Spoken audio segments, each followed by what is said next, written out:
Muy buenos días a todos. Hoy tenemos una actividad académica de muy alto perfil. Se va a hablar de colestasis extrahepática, decisiones endoscópicas en escenarios concretos.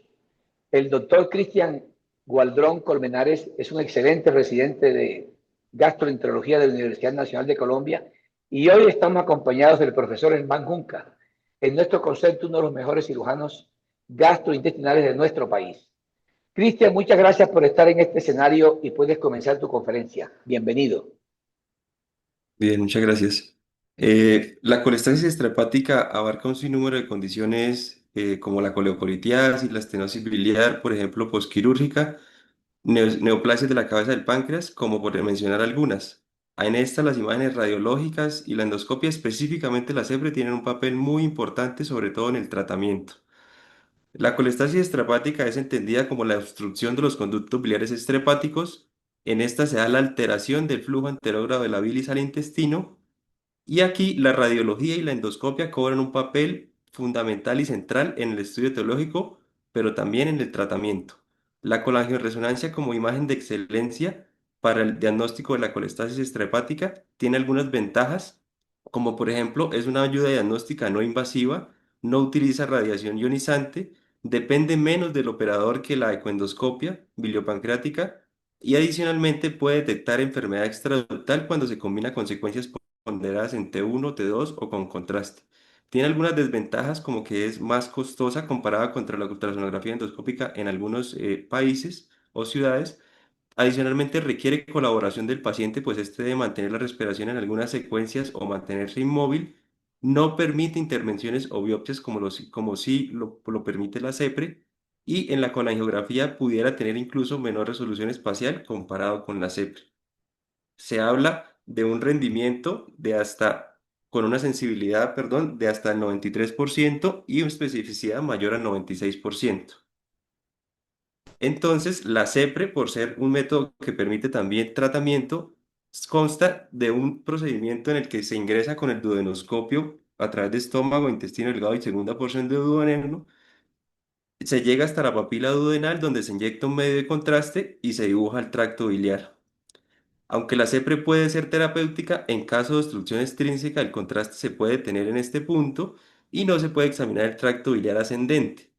Por esto es que cobra importancia la colangioresonancia como parte del abordaje diagnóstico, pues permite evaluar los conductos biliares proximales a esas zonas donde hay lesión. Adicionalmente, cuando se combina con secuencias ponderadas o, por ejemplo, secuencias T1, T2 o contrastadas, permite la evaluación de lesiones extraductales o estructuras adyacentes contribuyendo al diagnóstico. La colangioresonancia entonces permite abordar el diagnóstico y caracterizar múltiples enfermedades biliares, dentro de estas, por ejemplo, benignas o malignas. Dentro de las benignas, la obstrucción, la coledocolitiasis es la más común, dentro de las infecciosas, la colangitis aguda, algunas inflamatorias menos frecuentes como la colangitis esclerosante primaria o CEP, congénitas que pueden llegar a ser raras como las atresias biliares, y atrogénicas importante las fugas biliares post-colecistectomía, las obstrucciones o estenosis postquirúrgicas, como estenosis benignas, o también los bilomas. Dentro de las malignas, las neoplasias pueden ser colangiocarcinoma, tumores de la ampolla de Bater, adenocarcinomas de la cabeza del páncreas o carcinomas de vesícula. De importancia acá en el abordaje endoscópico, las lesiones distales, por ejemplo, los adenocarcinomas de la cabeza del páncreas. Entonces, de toda esta cantidad, la endoscopia tiene un papel fundamental, específicamente la CEPRE, pues tiene capacidad diagnóstica y terapéutica, permite resolver la mayoría de las causas de obstrucción biliar, combinando radiología, pues durante la CEPRE se hace fluoroscopia y toma de imágenes, y la endoscopia por el uso del duodenoscopio de visión lateral, logrando así extraer cálculos, colocación de stents plásticos o colocación de stents metálicos. También permite en algunos casos seleccionados el paso de colangioscopio y realización de litotricia intraductal, por ejemplo el uso de spyglass, dilatar, por ejemplo, esterosis benignas postquirúrgicas. Y de toda esa cantidad de enfermedades que mencioné, vamos a tratar específicamente el abordaje endoscópico de la coleocolitiasis, la colongitis aguda, las estenosis biliares benignas y malignas y las fugas biliares. Iniciando con la coleocolitiasis, el especialista o el clínico que aborda al paciente debe tener la capacidad de abordar el riesgo de coleocolitiasis y para esto se han propuesto guías que permanecen vigentes a la fecha. Por ejemplo, en esta guía la ASGE, cuando el paciente tiene colelitiasis sintomática en el contexto clínico adecuado, si hay un bajo riesgo, es decir, no hay predictores de coleocolitiasis, el paciente debería ir a una colecistectomía que pudiera ser con o sin colangia intraoperatoria. Si en cambio hay un riesgo intermedio determinado por enzimas hepáticas anormales, edad mayor a 55 años o dilatación del conducto biliar en una imagen de corte transversal, el paciente debería ir a una colangioresonancia o una ecoendoscopia biliopancreática como ayuda diagnóstica, pero también no se descarta la posibilidad de hacer una colangio intraoperatoria o ecografía intraoperatoria. Si en cambio el paciente cumple criterios de alto riesgo de coleocolitiasis como presencia del cálculo en la vía biliar vista en una imagen de corte transversal, presencia de colangitis ascendente o combinación de bilirrubina total mayor a 4 con dilatación de la vía biliar común en una imagen de corte transversal, se debería proceder por optar de una vez a un método invasivo como la CEPRE para tratamiento. Esta guía no difiere mucho de la guía de la S, que también permanece vigente hasta la época. Se determina de manera similar bajo, intermedio y alto riesgo. Convergen en intermedio riesgo, ecoendoscopia versus colangioresonancia con rendimiento similar. Y si se confirma la coleocolitiasis, se debería proceder a la CEPRE directamente o acá contemplan el manejo quirúrgico de exploración de vías biliares durante la colecistectomía. Teniendo entonces confirmada la coleocolitiasis, se debería determinar durante la realización de la CEPRE si es un cálculo difícil o un cálculo no difícil. Si el cálculo es no difícil, se debería intentar extraer por métodos como balón o canastilla dormia, con una fuerte recomendación y con seguridad y efectividad comprobada para ambos métodos. Pero si en cambio el cálculo es difícil, determinado como un cálculo mayor a 15 milímetros, cálculos múltiples, o que haya una dilatación proximal con adelgazamiento distal de la vía biliar o una angulación de la vía biliar notable, se consideraría cálculo difícil y en estos casos se debería optar por una dilatación papilar endoscópica con balón grande después de esfinterotomía biliar pequeña en una misma sesión o dilatación papilar endoscópica con balón grande después de una esfinterotomía amplia en una sesión previa. Si estos métodos fallan, se debería considerar la angioscopia con litotripsia intraductal, pero miren que no se descarta la posibilidad de insertar stents temporales y referir a un centro terciario como también un método que ha demostrado eficacia, la inserción de stents temporales para manejo de cálculo difícil. ¿Cuál es el papel de esos stents biliares en la coleocolitiasis entonces? Las recomendaciones que se mantienen a la fecha es que la colocación temporal de stents en pacientes que no se pudo resolver la coleocolitiasis tiene una fuerte recomendación para garantizar el drenaje biliar. ¿Y cómo se debe intercambiar o manejar este tiempo de stents para remoción y recambio? La recomendación que hay es que se haga cambio cada 3 a 6 meses para evitar riesgo de complicaciones infecciosas. Y es que las guías y la mayoría de trabajos soportan que los stents biliar temporales pueden garantizar una eliminación completa del cálculo difícil hasta en el 65 al 93% en alguna serie de casos, y por eso es que la colocación temporal de stent parece ser una terapia eficaz para esa coleocolitiasis difícil, sin necesidad de ir inmediatamente a una colangioscopia con litotripsia intraductal. Para hablar ahora de una complicación muy asociada a la coleocolitiasis como lo es la colangitis aguda, se recomienda primero clasificarla de acuerdo a la clasificación de Tokio, que se mantiene vigente desde 2018, y de acuerdo a esto proceder al drenaje biliar que se prefiere que sea endoscópico versus drenaje biliar percutáneo. Se menciona la posibilidad de hacerlo en las primeras 12 horas cuando el paciente está en una colangitis aguda con choque séptico, entre las siguientes 48 a 72 horas si es clasificada como moderada por la clasificación de Tokio, y hacer la electiva en el drenaje biliar endoscópico cuando es una colangitis clasificada como leve según la clasificación de Tokio. A pesar de esta recomendación, hay metaanálisis que han mostrado como la realización de CEPRE emergente versus urgente, emergente entendiéndose como menor a 48 horas versus urgente mayor a 48 horas, ha disminuido la mortalidad notablemente y conduce a una disminución de la mortalidad con un OR de 0,52, un intervalo de confianza de 0,28 a 0,98, a favor de hacer la CEPRE de forma emergente, eso en estos estudios observacionales, y cuando se miran estudios bivariados, también tiene un OR a favor de hacer la colangio, la derivación de la colangitis aguda de manera emergente en las primeras 48 horas con un OR de 0,58. Hay una consideración y es que cómo se hace el drenaje biliar mediante la CEPRE hay una comparación que se ha hecho siempre si es mejor o no hacerlo una descompresión sola con un stent biliar versus hacer la descompresión y de una vez hacer el manejo de terapia endoscópica, es decir, la extracción de cálculo. Lo que determinó este metaanálisis es que, según este modelo de efectos aleatorios, hubo más eventos adversos realizando una terapia endoscópica combinada versus descompresión sola con stent biliar. Es decir, extraer el cálculo en el mismo tiempo puede tener más riesgo de eventos adversos y este OR, mirando en detalle el metaanálisis, fue determinado por mayor sangrado y sin diferencias en las pancreatitis post-CEPRE, pero definitivamente hay un OR de 2,02 con un intervalo entre 1,04 y 3,9 para más eventos adversos cuando se hace terapia combinada. Pasando ahora a la siguiente tópico que se puede manejar mediante CEPRE en colestasis estrepática, vamos a hablar de las estenosis biliares. La mayoría de las estenosis biliares son malignas. Hay múltiples etiologías, dentro de estas colangiocarcinoma, carcinoma de vesícula, tumores periampulares, etcétera, pero también hay benignas como lesiones postquirúrgicas, por ejemplo, posttrasplante. Las estenosis benignas pueden oscilar hasta el 5,2 al 30%. El gran reto para el clínico que va a intentar hacer el abordaje de estos pacientes es diferenciar si la etiología es benigna o maligna.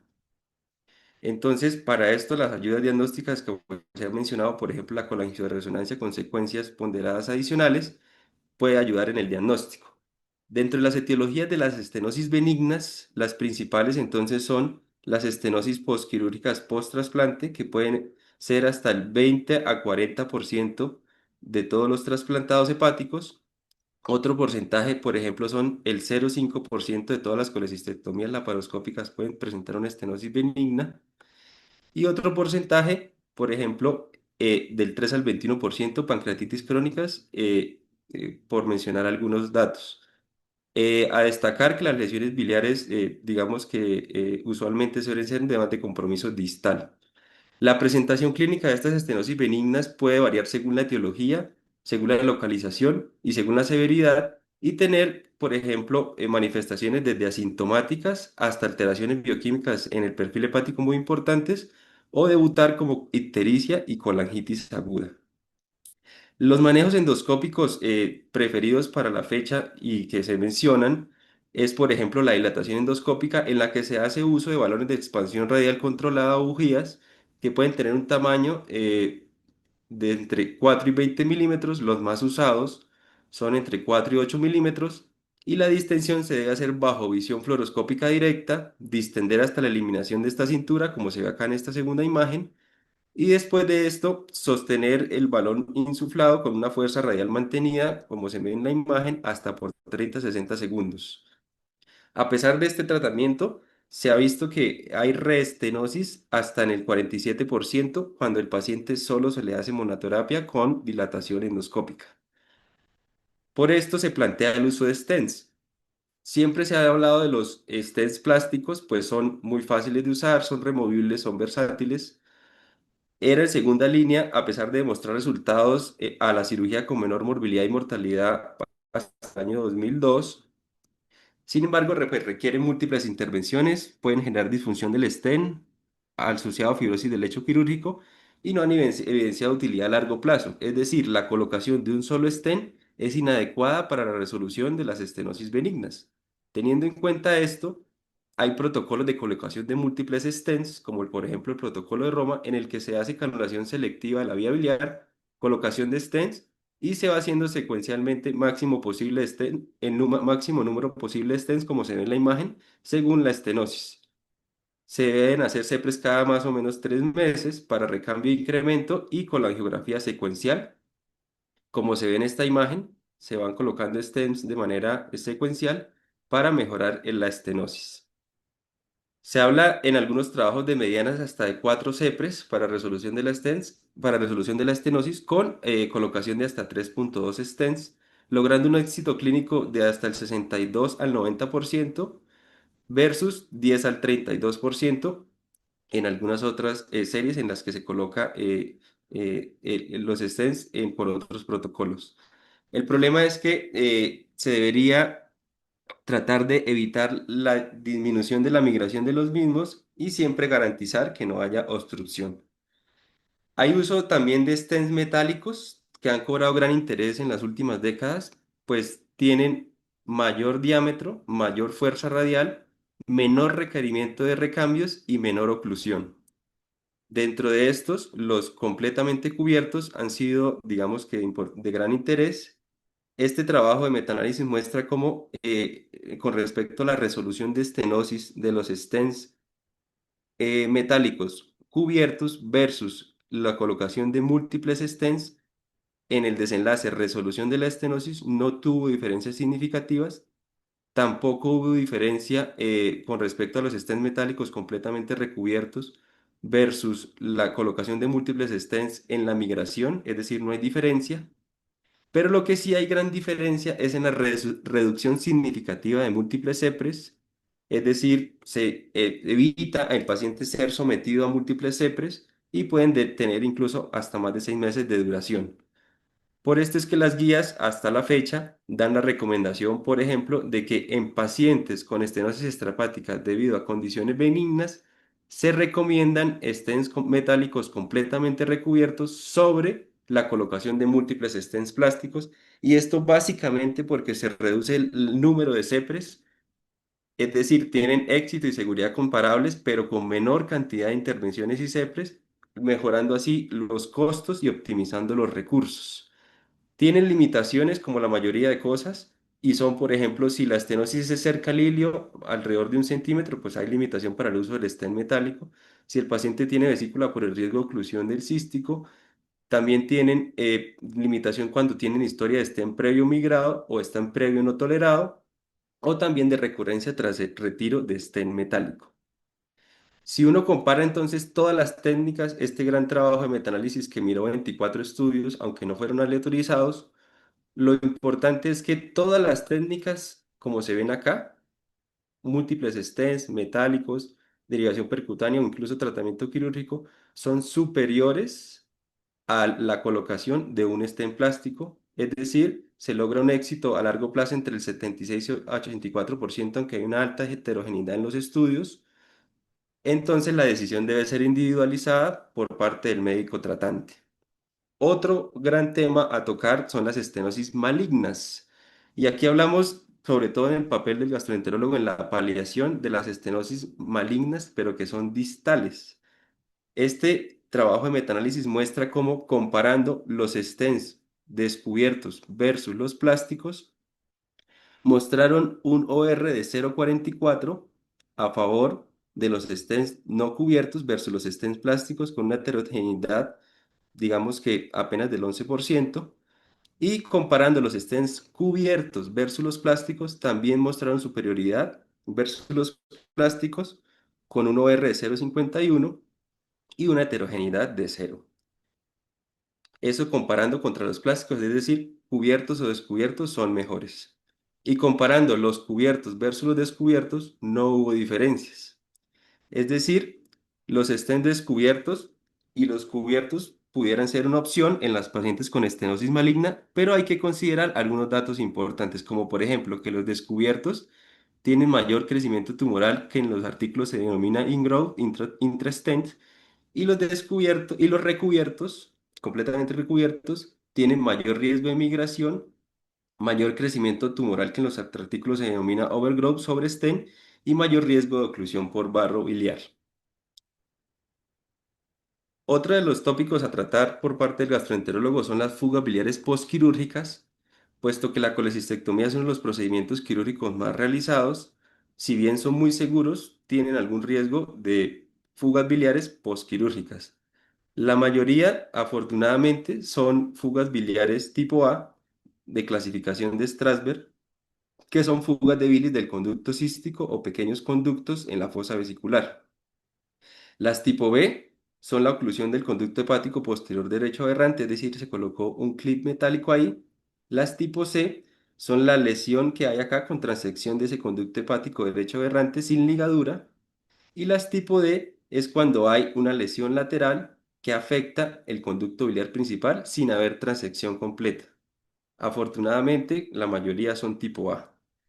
Con respecto al abordaje endoscópico, la derivación temprana es muy importante que el que lo aborda note la gravedad de la lesión, realice imágenes para establecer la gravedad y de forma temprana incluso refiere a un centro terciario que maneje cirujanos especiales en hepatobiliar, especialistas en cirugía hepatobiliar o en lesiones de la vía biliar.